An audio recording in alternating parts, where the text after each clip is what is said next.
How to change region on Discord. Hey everyone, welcome back to the channel. If you're looking to change the region on your Discord server, you're in the right place. Let's dive right in. Tap on Discord and then under voice channels, tap on general and then tap on general again. Here you'll see channel settings, tap on it. Scroll down until you see region override, tap on it. It's set to automatic. Now what you can do is choose the region that you want. For example, I'll choose Hong Kong and then I'll set it.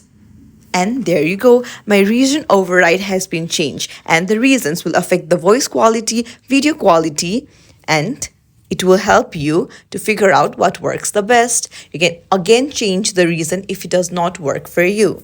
And that's it for today's tutorial. If you liked it, don't forget to like and subscribe to our channel for more tips and tricks like this. Thanks for watching. I'll see you in the next video.